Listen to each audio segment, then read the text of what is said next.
일본의 한 주요 방송국이 한국 다큐멘터리로 인해 엄청난 논란에 휩싸였습니다. 10대들의 한류 열풍을 제작한 다큐멘터리가 예정에 없던 역사적 진실을 다뤄 일본 전역에 충격을 안겨주었는데요. 원래는 화려한 한류 문화만 소개할 예정이었으나 방송 도중 편집되지 않은 역사적 장면들이 그대로 전파를 탔다고 합니다. 이 사태에 대해 방송국 측은 공식 사과문을 발표했지만 오히려 많은 젊은 시청자들은 진실을 알게 되어 다행이라는 반응을 보이고 있습니다. 과연 다큐멘터리에 무슨 내용을 담았던 걸까요? 그 충격적인 이야기 지금 시작합니다. 사연을 시작하기 전 여러분들의 구독과 좋아요는 영상 제작에 아주 큰 힘이 됩니다. 저는 이노우의 마이, 도쿄 중견방송사의 다큐멘터리 PD입니다.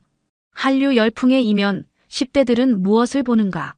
회의실에서 이 제목이 화면에 띄워졌을 때 저는 속으로 한숨을 쉬었습니다.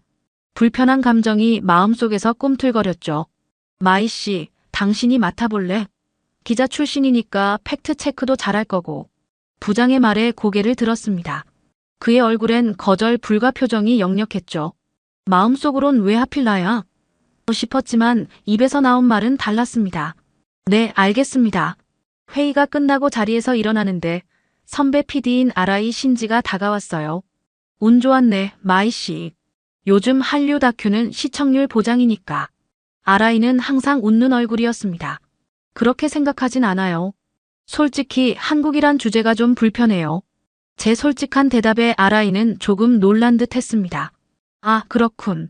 아버지 영향인가? 자위대 출신이셨다고 들었는데. 뜻밖의 정확한 지적에 저는 눈을 깜빡였습니다. 방송국에서 아버지 이야기를 하는 사람은 거의 없었으니까요. 그런 셈이죠. 어릴 때부터 한국에 대해 그리 좋은 이야기만 들은 건 아니니까요. 아라이는 고개를 끄덕였습니다. 그러고는 살짝 목소리를 낮추어 말했어요. 내가 작년에 서울 다녀왔거든. 생각보다 괜찮아. 그리고 마이 씨, 당신은 PD잖아. 기자 출신이고. 팩트를 보여주면 되는 거지. 선입견에 휘둘리면 안 되는 직업 아닌가? 그 말에 제 양심이 찔렸습니다. 맞는 말이었으니까요. 저는 항상 스스로 진실만을 전달하는 사람이라고 자부해왔습니다. 그런데 지금 제 속에 자리한 이 불편함은 뭘까요? 신지 씨, 제가 도움이 필요할지도 모르겠네요. 한국 쪽의 인맥이. 아라이는 곧바로 웃으며 대답했어요. 걱정 마, 내가 좋은 현지 코디네이터 소개해줄게. 김민수라고 일본에서 유학했던 친구야. 일본어도 완벽해. 그날 저녁 집으로 돌아가는 전철 안에서 자료를 훑어봤습니다. 요즘 일본 10대들 사이에서 한국 문화가 얼마나 인기인지, 왜 그들이 K-팝과 한국 드라마에 빠지는지. 그런데 자료를 보면 볼수록 이상했어요. 객관적으로는 흥미로운 주제인데 제 안에서 뭔가 거부감이 올라오는 거죠. 현관문을 열었을 때 아버지는 평소처럼 뉴스를 보고 계셨습니다. 은퇴한 자위대 장교, 지금도 군인 같은 꼿꼿한 자세로 TV 앞에 앉아 계시죠. 다녀왔습니다. 응왔니? 오늘은 어땠어?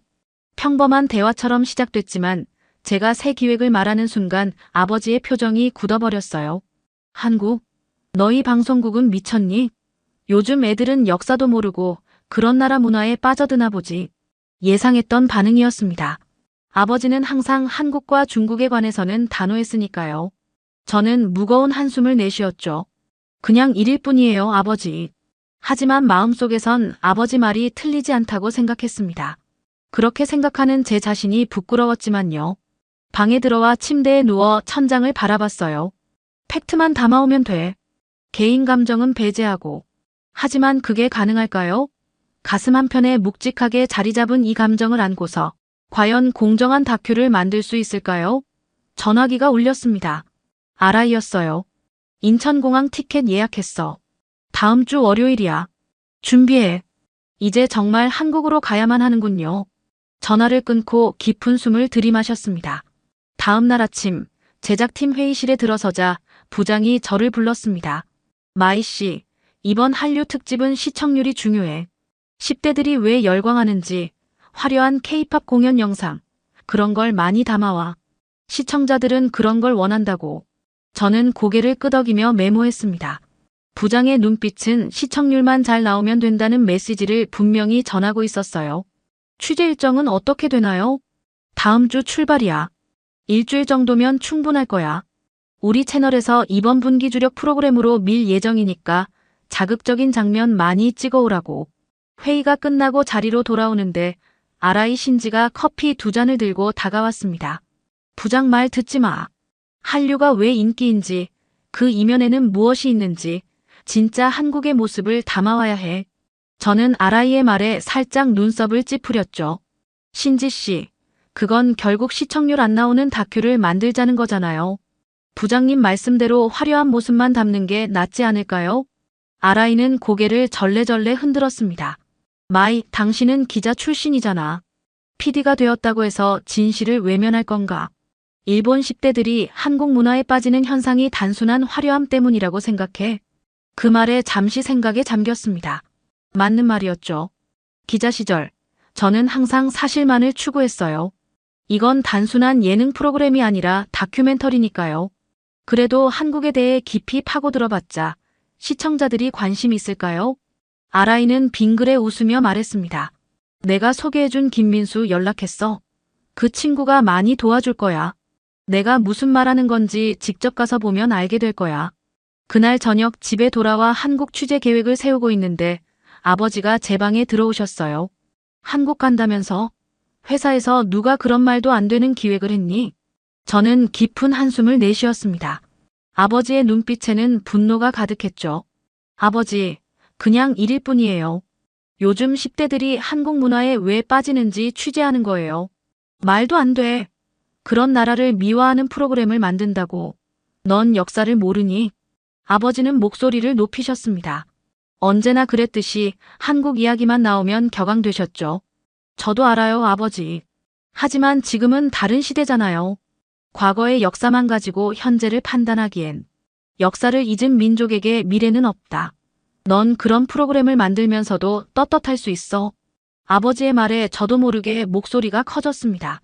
그냥 취재입니다.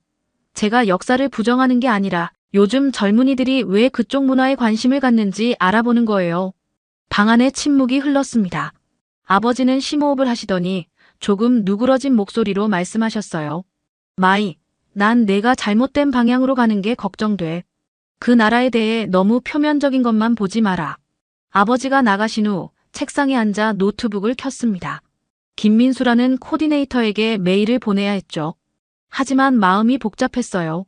한편으론 부장의 지시대로 화려한 한류 현상만 담아오면 간단하겠다는 생각이 들었지만 다른 한편으론 아라이의 말처럼 더 깊이 있는 다큐를 만들고 싶다는 욕심도 있었습니다.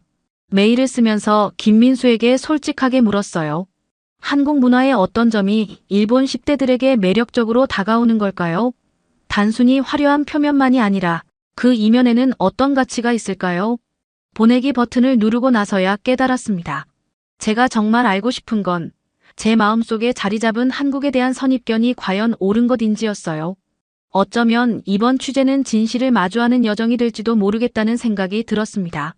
다음 날 아침 일찍 김민수에게서 답장이 왔어요. 마이 씨, 질문 감사합니다. 직접 오셔서 느끼고 경험하는 게 최선이라고 생각합니다. 저는 현지에서 진정성 있는 취재를 돕겠습니다. 인천공항에서 뵙겠습니다. 메일을 읽으며 내심 불안했습니다. 하지만 한편으론 기대도 됐어요. 내가 알던 한국, 아버지가 말씀하신 한국, 그리고 지금 10대들이 열광하는 한국. 이 세 가지가 어떻게 다르고 또 같은지 이번 기회에 직접 확인해 볼 생각이 들었죠. 카메라 장비와 녹음기를 점검하며 다시 한번 마음을 다잡았습니다. 이번엔 정말 사실만을 보고 진실만을 담아오리라 다짐했죠. 제 내면의 편견과도 싸워야 한다는 것을 알면서도 기자 출신 PD로서의 자존심이 그것을 가능하게 해줄 거라 믿었습니다. 출장 가방을 챙기면서 아라이의 조언이 귓가에 맴돌았어요. 진짜 한국의 모습을 담아와야 해. 이 말의 의미를 곧 알게 되겠죠. 인천공항에 도착했을 때 첫 느낌은 널따였습니다. 일본의 공항과는 다른 개방감이 느껴졌죠. 입국장을 빠져나오는데 로봇이 영어, 일본어, 중국어로 인사하며 지나갔습니다. 순간 눈이 휘둥그레졌어요. 어서 오세요, 마이 씨. 비행은 편안하셨나요? 고개를 돌리니 젊은 남성이 유창한 일본어로 말을 걸어왔습니다. 키가 크고 단정한 차림의 그 사람은 코디네이터 김민수였죠. 네, 감사합니다. 당신이 김민수 씨인가요? 맞습니다. 이메일로 연락드렸던 코디네이터예요. 오늘부터 한국 취재를 도와드릴게요. 김민수는 제 짐을 받아들며 출구로 안내했습니다. 공항 곳곳에 설치된 첨단 시스템들이 눈에 띄었어요. 자동 심사대를 통과하는 현지인들, 로봇 청소기, 곳곳에 설치된 무료 와이파이 안내판. 여기 공항, 상당히 현대적이네요. 김민수가 웃으며 대답했습니다. 인천공항은 세계공항 서비스 평가에서 연속 1위를 차지했어요. 우리의 자랑이죠. 차에 탑승하자 김민수가 전체 일정에 대해 설명했습니다. 오늘은 호텔 체크인 후 대학가를 방문할 예정이라고 했죠. 서울로 향하는 고속도로에서 창밖을 내다보니 생각보다 풍경이 깨끗하고 정돈되어 있었어요. 마이 씨, 한국에 대해 어떤 이미지를 갖고 계셨나요? 갑작스러운 질문에 살짝 당황했습니다. 정직하게 대답해야 할까? 아니면 외교적으로 얼버무려야 할까? 솔직히 그다지 좋은 이미지는 아니었어요. 아버지의 영향도 있고. 김민수는 고개를 끄덕였습니다. 이해합니다. 많은 일본 분들이 비슷한 생각을 갖고 오셨다가 직접 경험하고 바뀌는 경우가 많아요. 열린 마음으로 보시면 좋겠습니다. 서울 시내에 들어서자 높은 빌딩들과 세련된 거리 풍경이 눈에 들어왔습니다. 강남의 한 호텔에 체크인하고 잠시 휴식 후 대학가로 향했죠. 홍대 앞 거리는 젊은이들로 북적였습니다. 화려한 패션, 다양한 음악이 흘러나오는 카페들, 거리 공연까지 활기찬 분위기가 인상적이었어요. 여기가 요즘 10대, 20대들의 핫플레이스예요. 한류의 중심지 중 하나라고 할 수 있죠. 학생들을 인터뷰하기 위해 카메라를 준비했습니다. 대학생 몇 명에게 다가가 인터뷰를 부탁했죠. 안녕하세요. 일본 방송국에서 왔는데 잠시 인터뷰해도 될까요? 제 서툰 한국어에 학생들이 놀란 표정을 지었습니다.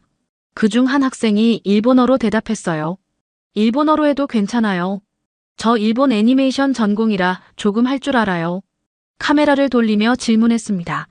K-팝이나 한국 드라마가 왜 인기 있다고 생각하나요? 학생들의 대답은 의외로 명확했어요. 열정적이고 완벽한 퍼포먼스죠. 일본 아이돌보다 더 강렬하고 화려해요. 스토리텔링이 탄탄하고 감정이입이 잘 돼요. 특히 드라마는 현실적인 갈등을 다루면서도 판타지를 섞어요. 인터뷰를 마치고 K-팝 굿즈 상점으로 향했습니다. 가게 안은 일본 관광객들로 붐볐어요. 놀랍게도 그들 중 많은 이들이 10대였죠. 우리 일본 10대들이 여기까지 와서 이런 굿즈를 사는군요. 김민수가 설명했습니다. 한국 아이돌 팬미팅이나 콘서트를 보러 오는 일본 관광객이 매년 증가하고 있어요. 특히 젊은 층이 많죠. 가게를 나오면서 한 일본인 여학생이 저를 알아보고 다가왔습니다. 혹시 도쿄방송국의 마이 씨 아닌가요? 전 항상 당신 뉴스 봤어요. 뜻밖의 만남에 놀라면서도 기분이 좋았습니다. 네, 맞아요. 지금은 PD로 일하고 있어요. 한국에 왜 왔어요? 제가 좋아하는 그룹 콘서트 보러 왔어요. 일본에서는 못 보는 스케일이라 직접 보러 왔죠. 그 학생과 잠시 대화를 나누면서 일본의 젊은이들이 한국 문화에 진심으로 매료되어 있다는 사실을 실감했습니다. 저녁이 되자 김민수가 한국식 바비큐 식당으로 안내했어요. 테이블에 앉아 고기가 구워지는 것을 보며 문득 생각했습니다. 이건 일본에서 상상했던 한국의 모습이 아닌데. 마이 씨, 하루 어땠어요? 기대했던 것과 달랐나요? 솔직히 답했습니다. 네, 많이 달랐어요. 생각보다 훨씬 세련되고 현대적이네요. 사람들도 친절하고요. 김민수가 웃으며 고기를 뒤집었습니다. 이제 겨우 첫날이에요.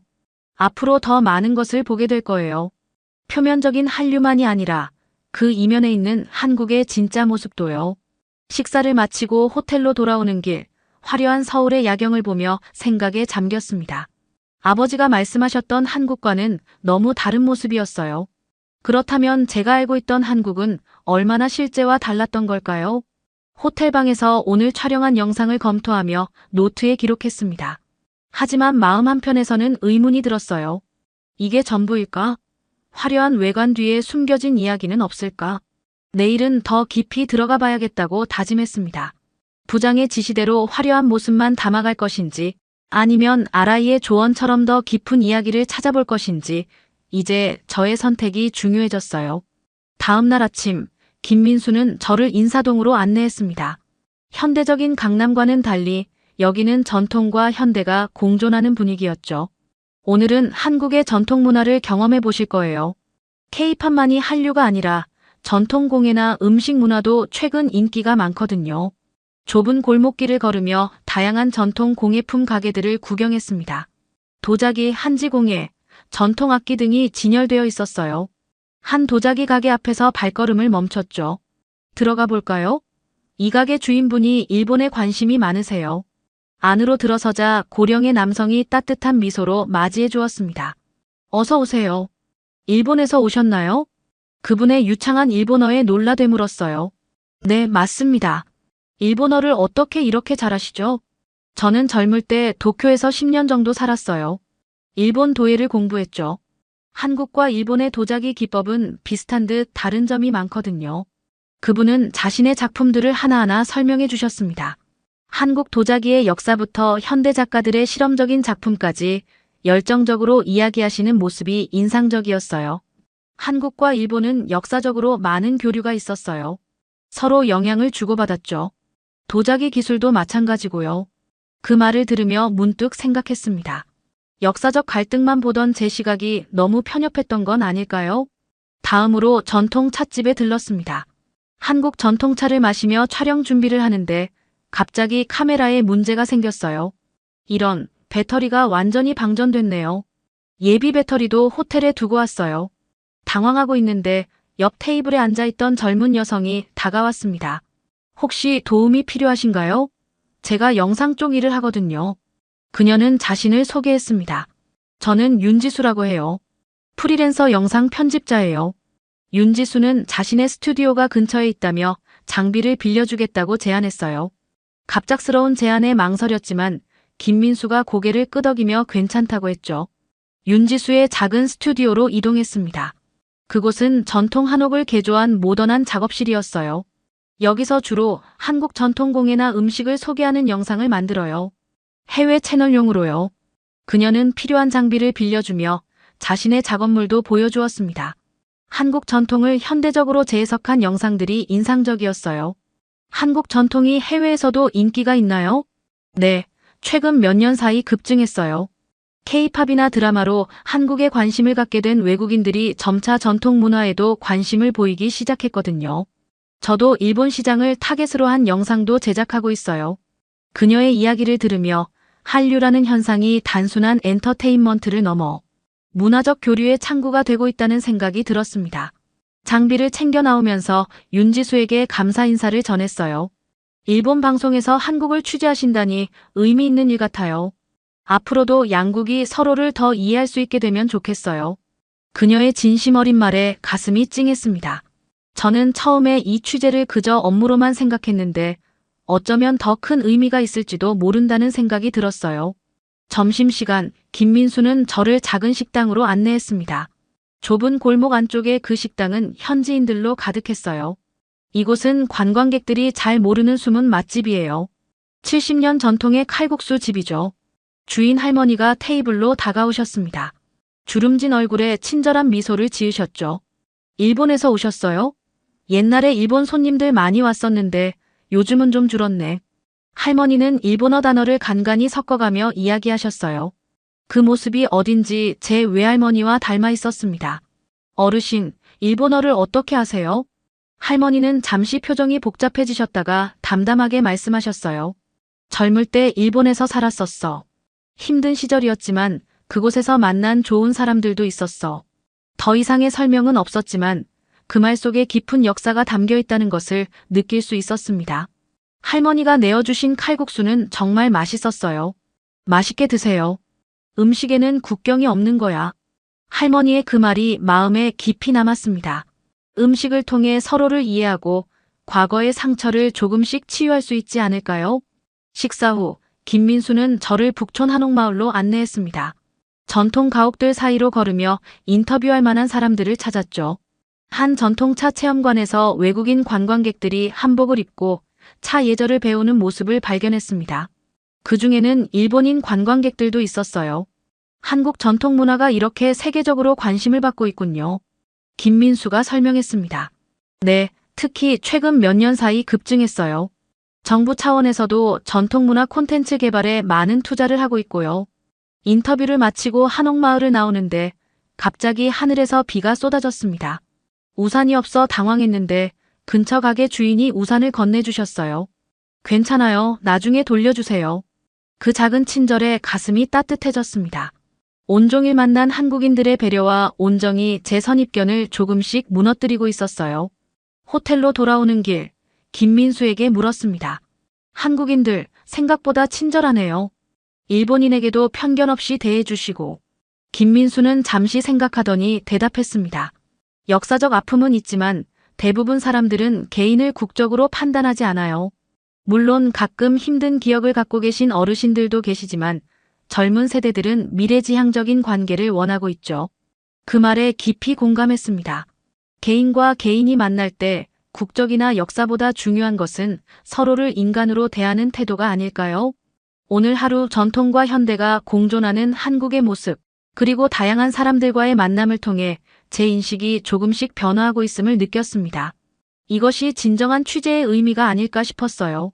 취재 나흘째 아침, 김민수가 예정에 없던 일정을 제안했습니다. 오늘은 조금 다른 곳을 방문해보면 어떨까요? 지금까지는 한류의 화려한 면만 보셨잖아요. 하지만 이것만으로는 한류의 반쪽만 본 셈이에요. 호기심이 생겼습니다. 어디를 말씀하시는 건가요? 서대문형무소 역사관이요. 한국의 근현대사를 이해하는 데 중요한 장소입니다. 순간 망설였습니다. 일정에 없던 곳이고 부장은 화려한 한류 영상만 원했으니까요. 하지만 내심 궁금했어요. 취재 범위를 벗어나는 것 같은데. 김민수의 표정이 진지해졌습니다. 마이 씨, 한류가 왜 전 세계적으로 사랑받는지 진짜 이유를 알고 싶지 않으세요? 그건 단순히 화려한 춤과 음악 때문만은 아니에요. 한국의 역사와 정신이 바탕에 있거든요. 그의 말에 설득되어 서대문형무소 역사관으로 향했습니다. 차 안에서 김민수가 설명했어요. 이곳은 일제강점기에 독립운동가들이 투옥되고 고문받던 장소예요. 지금은 역사교육의 장으로 보존되고 있습니다. 가슴이 무거워졌습니다. 아버지의 말씀이 떠올랐어요. 역사를 잊은 민족에게 미래는 없다. 하지만 그건 어느 쪽 역사를 말하는 걸까요? 역사관에 도착해 전시실로 들어갔습니다. 옛 감옥 건물을 그대로 보존한 공간이었어요. 좁은 독방, 고문 도구들, 당시 기록물과 사진들이 전시되어 있었죠. 이쪽으로 오세요. 안내원이 저희를 특별 전시실로 안내했습니다. 그곳에는 독립운동가들의 사진과 기록이 전시되어 있었어요. 고문 후 상처투성이가 된 얼굴들, 교수형에 처하기 전에 마지막 편지들. 저는 숨이 막혔습니다. 이건 말이 나오지 않았어요. 일본 교과서에서는 이런 내용을 자세히 다루지 않았거든요. 물론 식민 지배가 있었다는 사실은 알았지만 이렇게 생생한 증거들을 직접 보니 충격이었습니다. 김민수가 조용히 말했어요. 이해하기 어려운 부분도 있을 거예요. 하지만 이것이 우리 역사의 일부입니다. 전시관을 둘러보며 기록을 하나하나 읽었습니다. 담담하게 서술된 역사적 사실들이 가슴을 무겁게 눌렀어요. 특히 여성 독립운동가들이 겪은 고초를 읽으며 눈시울이 뜨거워졌습니다. 그때 김민수가 조용히 말했어요. 오늘 특별한 분을 만날 기회가 있습니다. 김영옥 할머니, 독립운동가의 손녀딸이세요. 역사관 특별 강연이 있거든요. 작은 강연장으로 이동했습니다.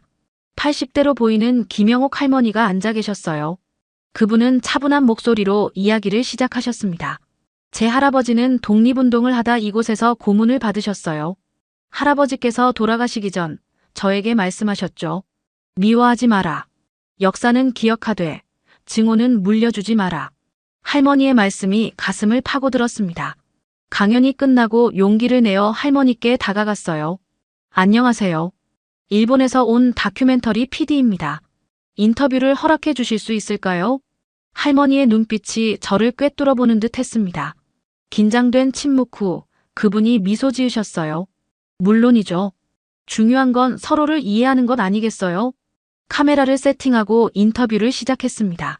할머니는 자신의 할아버지가 겪은 고초, 가족의 아픔, 그리고 해방 후의 삶에 대해 담담하게 말씀하셨어요. 할머니, 일본에 대해 어떤 감정을 갖고 계신가요? 조심스럽게 질문했습니다. 할머니는 깊은 숨을 내쉬셨어요. 개인적인 원한은 없어요. 일본 국민 전체를 미워한 적도 없고요. 다만 역사는 있는 그대로 인정되어야 한다고 생각해요. 그래야만 진정한 화해가 가능하니까요. 그 말씀에 눈물이 차올랐습니다. 아버지에게서 들은 이야기와는 너무 달랐어요.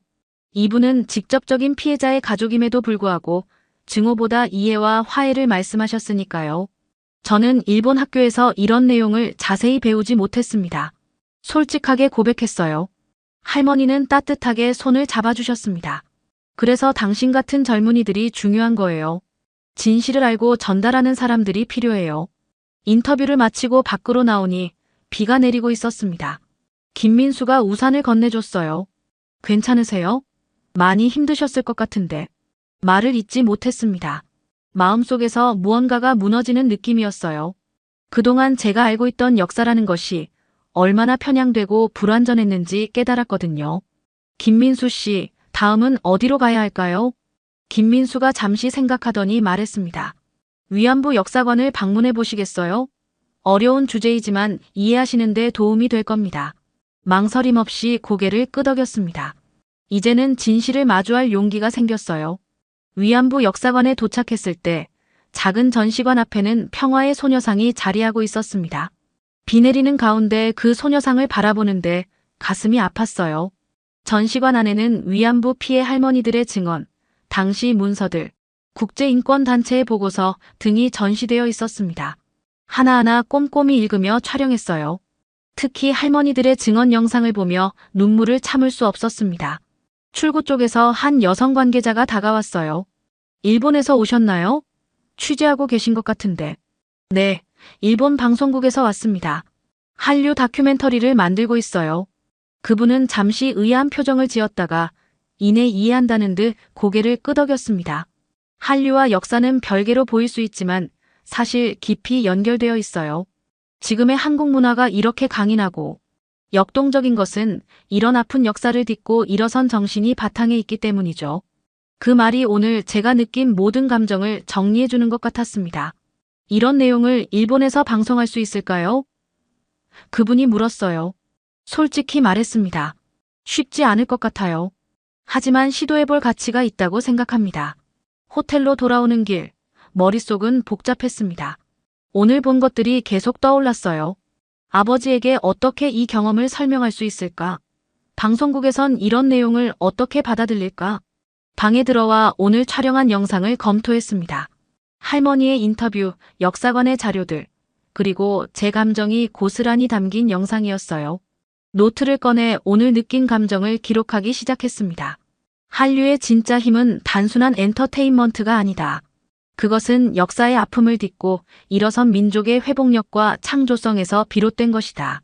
그리고 결심했습니다. 이 모든 내용을 다큐멘터리에 담을 것이라고요. 부장이 원하든 원하지 않든 이것이 진실이니까요. 기자 출신 PD로서 진실을 전달하는 것이 제 의무라고 생각했습니다. 창밖으로 서울의 밤 풍경을 바라보며 처음으로 마음이 편안해졌어요. 무언가 중요한 깨달음을 얻은 것 같았습니다. 한국과 일본, 우리는 서로를 더 이해해야 한다는 것을요. 일본으로 돌아오는 비행기 안, 창밖으로 구름을 바라보며 지난 일주일을 되새겼습니다. 제 안에 있던 선입견이 무너지고 새로운 시각이 자리 잡은 시간이었어요.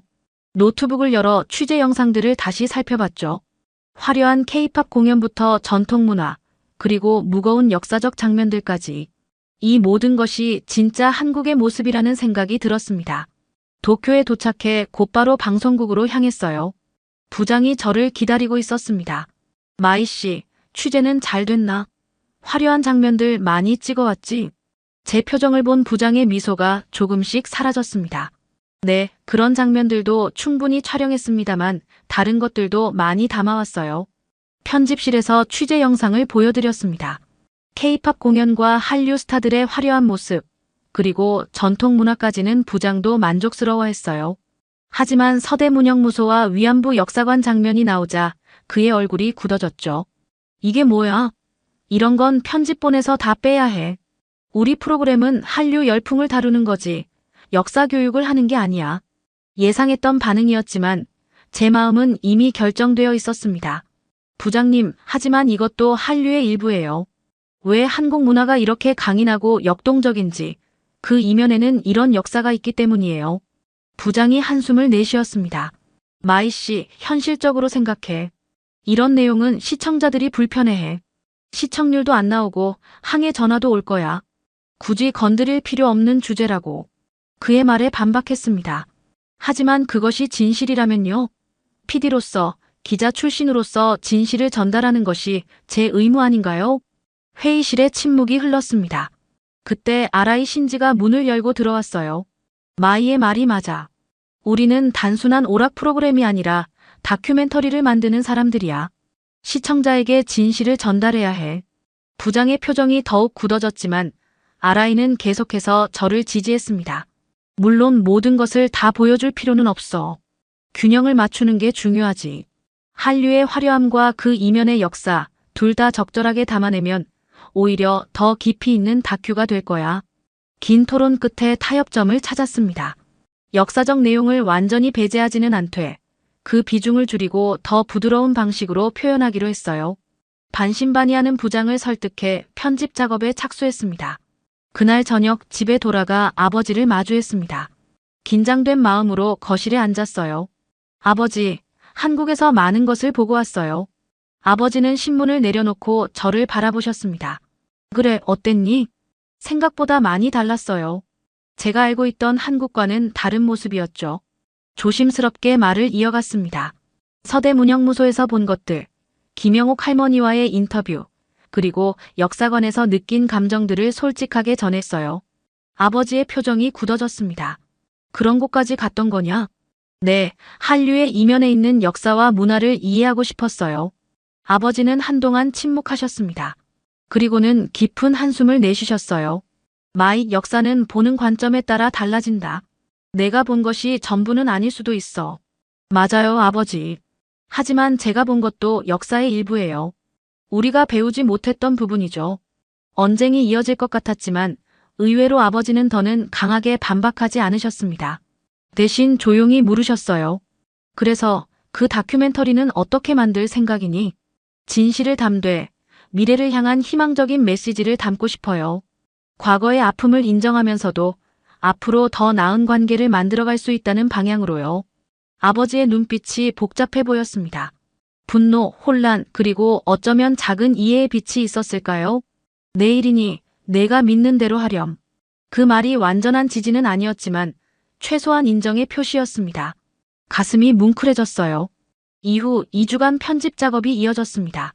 밤을 새우며 영상을 다듬고 내레이션을 녹음하고 음악을 선택했어요. 부장의 지시로 역사적 내용은 많이 줄였지만 완전히 배제하지는 않았습니다. 김영옥 할머니의 인터뷰 중 역사는 기억하되 증오는 물려주지 말아라는 말은 꼭 남겨두었어요. 마침내 다큐멘터리가 방영되는 날이 왔습니다. 시청률은 예상보다 높았어요. 하지만 예상대로 다양한 반응이 쏟아졌습니다. 일부 시청자들은 역사적 내용이 불편하다며 항의했고 또 다른 이들은 오히려 더 깊이 있는 접근을 높이 평가했어요. 방송 이후 아라이가 저를 찾아왔습니다. 마이, 잘했어. 완벽하진 않았지만 첫걸음으로는 충분했어. 하지만 많은 내용을 담지 못했어요. 특히 역사적인 부분은. 아라이는 미소를 지었습니다. 그래서 후속 기획을 생각 중이야. 한일 관계의 과거와 미래라는 주제로 더 심층적인 다큐멘터리를 만들어보지 않을래? 눈이 커졌습니다. 부장이 허락할 리 없다고 생각했거든요. 부장님이 동의하셨어요? 아직. 하지만 이번 다큐의 반응을 보면 가능성이 있어. 그리고 우리가 전부 방송으로 내보내지 못한 내용은 다른 방법으로 알릴 수도 있잖아. 아라이의 눈빛에서 의미를 읽었습니다. 온라인 플랫폼, SNS, 팟캐스트 같은 대안적 미디어를 통해 더 많은 이야기를 전할 수 있다는 뜻이었죠.